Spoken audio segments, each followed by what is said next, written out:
What's going on, everyone? This is the Aggie Game Day Extra podcast. I'm Travis Brown, senior Texas A&M sports writer here at KBTX, and we have a little bit of a special episode for you this week. We have a conversation with former Texas A&M wide receiver Boone Niederhofer, who has revamped his athletic career and now is heading to the Winter Olympics as a Team USA bobsledder. So, without further ado, here is my conversation with Boone Niederhofer on his selection and what it means to be going to the Winter Olympics.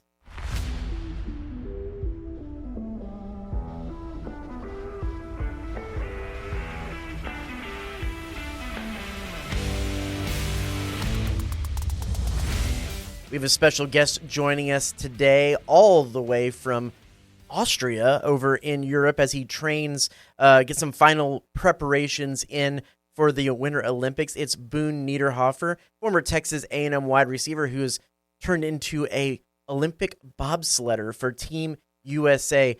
Boone, thanks so much for giving us a few minutes of your time. Just how does it feel to be an Olympian? Man, it's been honestly pretty surreal. You know, after not making the games in 22, it's been quite the journey to get back here. And honestly, just the Lord just truly paved the way for me to get back here, from the support of my employer to friends and family, and then obviously the support of my wife. It's been an adventure, and I'm just truly honored to get to represent my country at the Olympics. So walk me through the moment when your name was called and you found out that you would be heading to the Winter Olympics with Team USA. Yeah, you just never really know if your name's going to be called until the moment that it happens. And so I felt like I was in a pretty good position going into it.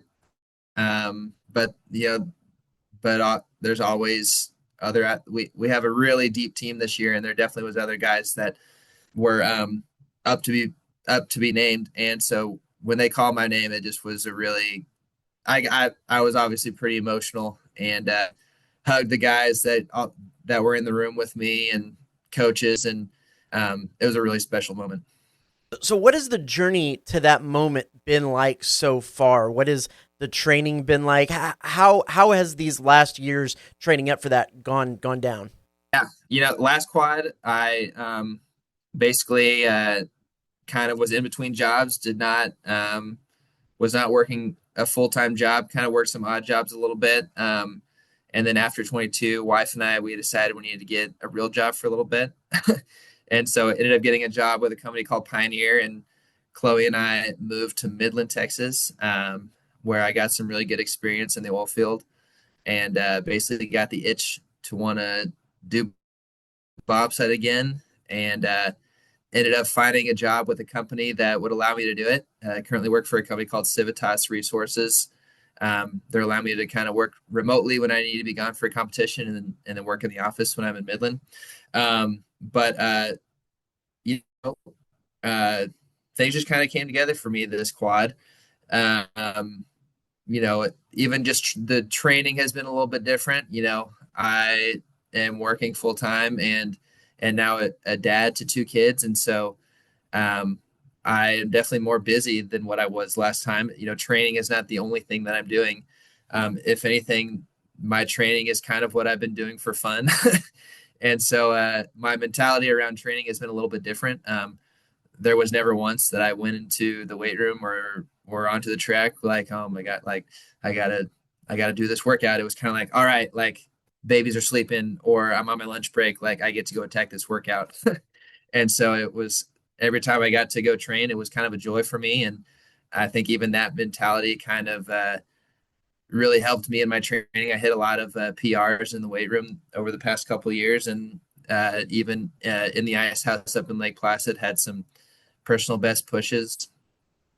And so, I don't know if it's dad strength or the training, but I just was a little bit better this year than what I was last time. Yeah, that was going to be my next question is, how are you a different bobsled athlete now than when you tried back in 2022? Is the dad strength just the X factor there?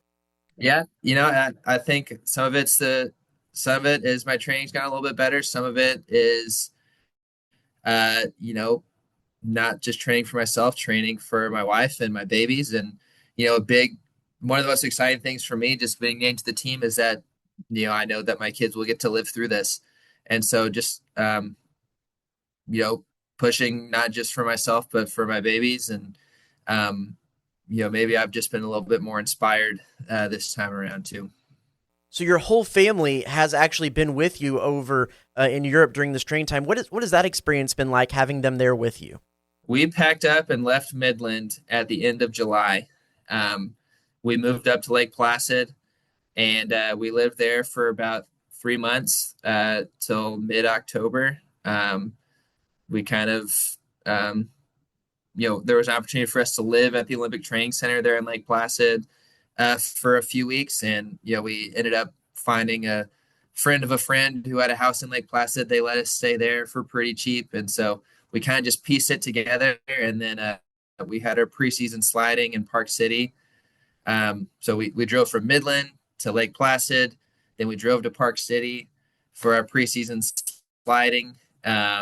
We were there for a few weeks, and then at the beginning of November was kind of when the team flew over to Europe. We spent the first couple weeks here in Cortina, and from the first week of October through now, my family has, through 2 days ago, my family has been with me. So I think it was like 9 or 10 weeks here in Europe. So it's been really special. And you know, we I didn't want to leave my wife and babies back home without me for that long, and I didn't want to be apart from them for that long either. And so, you know, it was we just had to figure it out. It was going to be something we lived. We did this adventure as a family, and that's really what we wanted to do. We wanted us all to get to experience this. So what was that moment like leaving that room, hearing your name called as part of Team USA and being able to go right out and celebrate and tell your family? We both just cried, and you know, we basically kind of immediately started reflecting on all that it took for us to get here. And it truly was like some of the hardest we've ever worked, you know, both Chloe and I, just to even get to the starting block there at our first race on the World Cup season.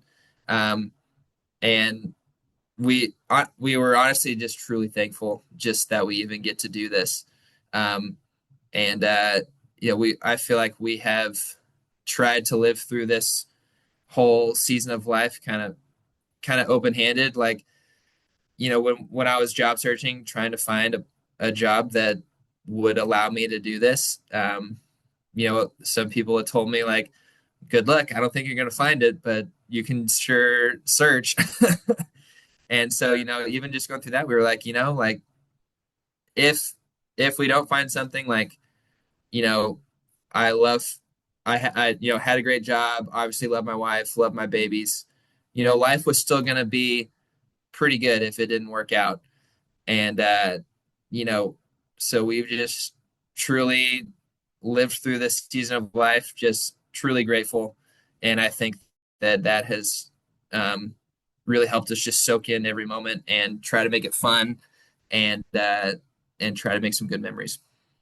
So reflecting back on that journey, what were some of those mile markers you thought of in that moment?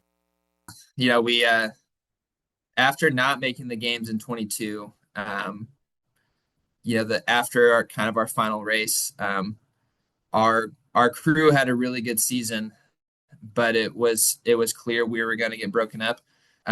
Frankie Del Duca, who's the driver that I'll be racing with in the Olympics in Cortina, was the driver that I was with last Olympic season as well. And so it was kind of another situation where, like, at that time we were a USA 3. So it was going to be kind of an uphill battle for us to qualify for the Olympics. And really, the ultimate goal was to try to get 3 USA sleds to the games. Um, we ended up as a as a team USA, we kind of fell short of that goal, but our crew got Frankie qualified. And but different. They ended up, or different push athletes ended up getting named to the Olympic team to race with Frankie instead of the guys that we had pushed with all season. And it, frankly, those guys had done better in preseason testing and were the guys that were ranked higher than us. But just with the limited amount of race reps in a season, there wasn't an opportunity for us to get a direct comparison to those guys. And so it was the right move to name those guys to the team. But it was definitely bittersweet for me to watch Frankie go on to the games and me not be able to. And so it was really special this time around to get to race with Frankie again, with not only some of my best friends on the team, but some of my best friends, just in general, race with those guys. It was really special to get named to the Olympic team to race with Frankie again. And he obviously is one of my favorite teammates, but even just one of my favorite people on this earth. And so not only is he is a great athlete and a great bobsled driver, but just a really good person. And so really special to get to race with him and another guy named Josh Williamson and another guy named Brian Sosu are just some of my favorite people. And I say this a lot, but bobsled, four-man bobsled is definitely the most. It's the biggest sled, so it's kind of the biggest team sport, and really, it's not always the best for individual athletes that push the best. It's usually the best team that pushes the best, and so I always say that the start of a bobsled race is probably the most intense, in my opinion, of any sport. You're basically all we can do is put the most amount of force into the sled as possible before we need to load, and then really the rest of the way, gravity does the rest. And obviously, the driver's steering the sled, but we're no longer able to put any more force into the sled, and so you have to get every ounce of yourself, or get everything out of yourself, or the most out of yourself that you can, there at the start of the race. And I think if you're pushing with guys who you also want to see succeed, just helps you find another gear that you wouldn't be able to otherwise. So what are some of the next steps from here up until the opening ceremonies of the games? Yeah, so we're currently in Innsbruck, Austria for our holding camp. We're here getting to slide on the track here in Innsbruck, kind of just for some training, and then just general sprint weight training, and then even just a little bit of time off, a time where we're not traveling all across Europe. So a little bit of recovery, a little bit of training, and then here, I believe on the 29th, we'll head to Milan for some Team USA stuff. And then I think on the 1st, we will get to Cortina, and we'll be there through the end of the games. So when will this all become real to you? Probably when we step on the line for the first time. I think it'll, obviously there will be a lot of really cool, things like opening ceremony where I'll really need to just soak in those moments. It'll be once in a lifetime opportunity. But when we truly like get back to business and start sliding, I think that's when it'll be real. So you're just coming off the qualifying tour. How much of a grind was that tour qualifying for the Olympics? Yeah, so just kind of how a World Cup week works. Typically, two-man is on Saturday and four-man is on Sunday. And then your official training days are on Tuesday and Thursday. And so a lot of times, just for example, this year we went from Innsbruck to Lillehammer, Norway.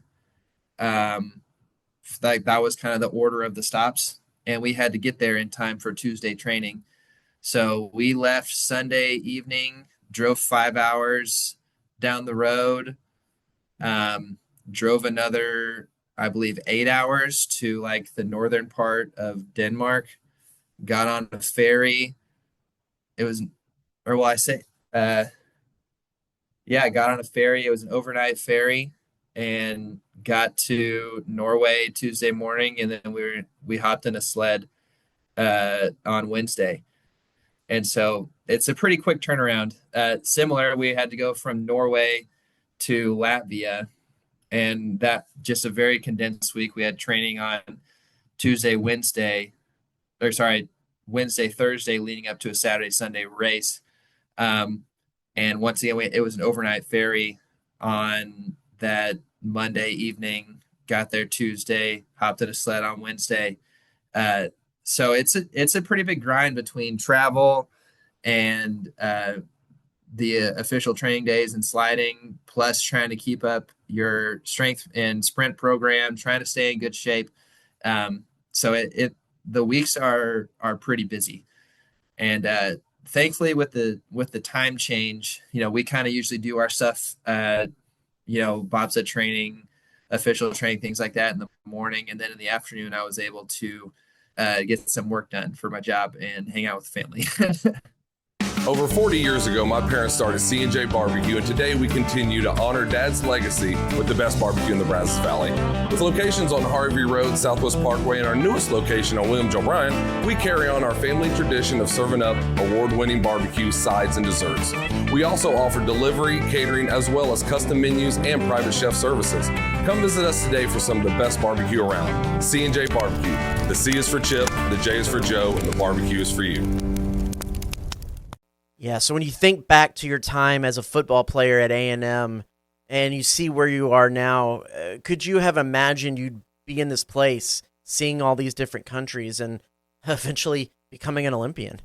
Yeah, definitely have to pinch myself sometimes, and just with the way my career ended at A&M, I ended up tearing my ACL last regular season game my senior year against LSU. And, I didn't necessarily go or expect to go play professional football, but, I at least wanted to do the pro day and things like that. There were some things I thought I could do. I knew I could run a good 40, but didn't get to do that. And I think just the way all that ended probably left a little bit of competitive juices in me, to where when the opportunity for bobsled came, I was like, this probably subconsciously, it was kind of a way for me to end my athletic career on my own terms. And so when the opportunity came along, I jumped at it. So what's your favorite part about the sport? What really gets your heart pumping? Oh, there's nothing like pushing or riding down the track in a bobsled. Some people say it's like a roller coaster, but it's really not. It's way more intense than that. It's all you can really say. It's like being in a bobsled. You're in a carbon fiberglass tube with no suspension, going 80, 90 miles an hour. And so it's definitely like the most intense thing that you'll do. Everything about bobsled is intense. The push is intense. The load is intense. The ride down the track is intense. So, you got to be a little bit of an adrenaline junkie to really enjoy it. But even just the team aspect of it, I don't know. There's something really fulfilling about a bobsled race that not only is it really fun, but it just kind of, I don't know, fills my soul with joy. So when you get to the end of a run, the end of a push, if I'm using the term correctly there, what do you have an idea of how the run's going to go by the time you are just jumping into the bobsled? A lot of time it's always hard to tell. You never really know until you see the clock down at the bottom, because when you're just riding the sled, a tenth of a second can decide whether you're, in fifth place or in 12th place or whatever. So it's a little bit imperceivable. Sometimes on the push, you can tell when it was a good push, but you never really know until you see the clock at the bottom.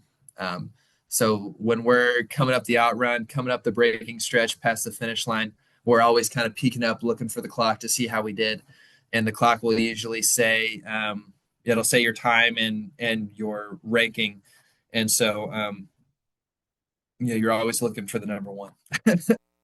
So you're the third man in the sled, right? What can you see during the run? Are you just looking at the small of the back of the person in front of you? Honestly, all you want to see is the dude's back in front of you and the bottom of the sled. If you're seeing anything else, that means you are way too high. And not only are you like exposed if there's a crash, but also we want to keep an aerodynamic profile. And so, even if you're kind of feeling wind around your head and neck and shoulders area, that usually means, all right, I gotta tug down a little bit lower. Um, you know, we're kind of contorting our body a little bit to kind of fit down into the sled. As the guy that sits at the 3 position, I'm basically kind of rolling my butt and seeing my back and pushing my head as hard as I can into the back of the 2 guy in front of me, which is Josh. And we're just trying to get as low as we can. That's wild. You've done this for a while now, so it might not be as nerve-wracking, but does that blindness and inability to being able to see, does that make you scared, nervous at all? You kind of get used to it. And then even once you kind of learn the tracks, you kind of need to know the tracks because in cool runnings, they show like they're leaning with the sled. You're not actually doing that, but you're definitely kind of bracing for the turn so that you're not getting tossed around in the sled, because if your body is getting shifted, you're kind of changing the momentum of the sled, which affects how the driver will drive. And so you're kind of trying to like go with the sled and kind of brace your core to not get tossed around. A lot of times it's inevitable if, going 85 miles an hour and getting thrown into a wall, there's nothing you can do about it. But we do the best we can to stay as low as we can and stay as still as we can. Have you had any close calls when it comes to crashing or in any crashes, or is it kind of like a pitcher throwing a no-hitter or something? You can just not talk about it, not try to jinx it or anything like that? Sometimes it's like a no-hitter where you just don't want to talk about it, but crashes are inevitable. I've been in 2 this season. Crashes happen. Usually they're not too bad, but we did have one of our guys get hurt in a crash this season, and that was really unfortunate. His name's Charlie Volker.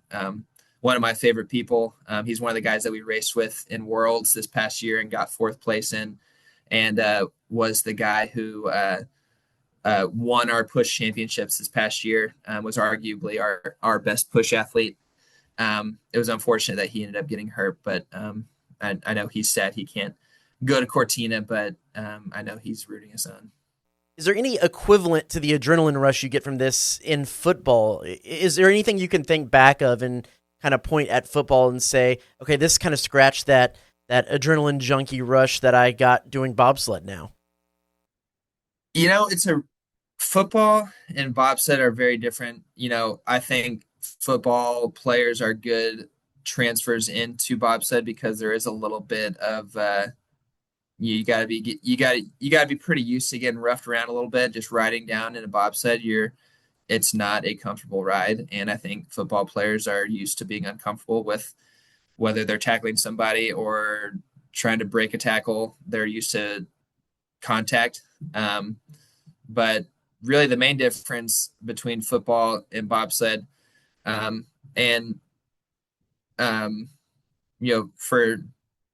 for someone like me, it maybe not so much, but in a football game, when we were in the Coach Sumlin offense, we said that we wanted to have 90 offensive plays a game.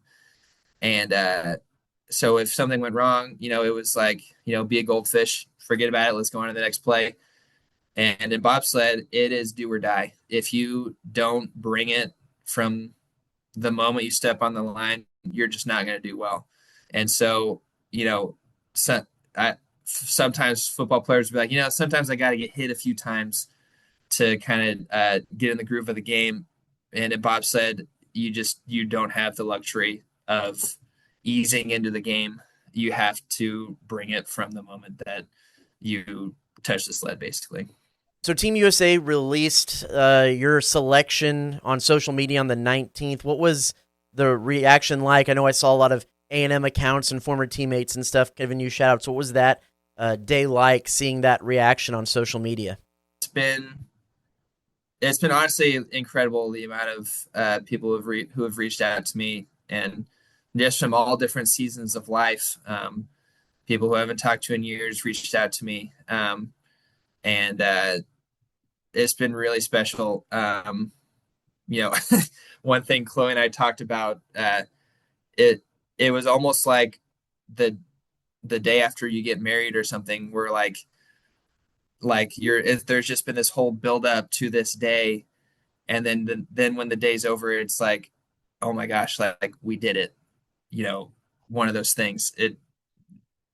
Not the best comparison, but it kind of reminded us of that day where it was like, man, we did it, and now we're kind of getting to just kind of live in that celebration. Well, that is awesome. Thank you so much for giving us some time and taking some time out of your travels over there in Europe to talk a little bit about Team USA bobsled and your journey there. That is Boone Niederhofer, former Texas A&M wide receiver.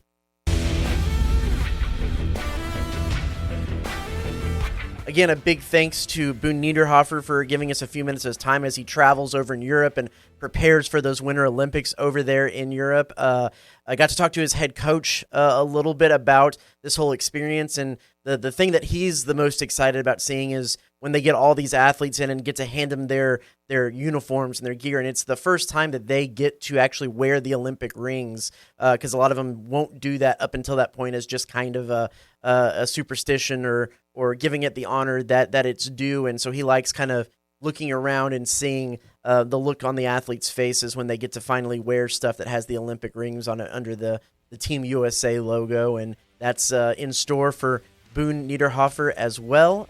There's more on this online. I wrote a story on all of this with Boone and also talking to his head coach, so you can check that on KBTX.com. And check back here next week for another edition of the Aggie Game Day Extra podcast. Thanks so much for listening. We'll talk to you next week.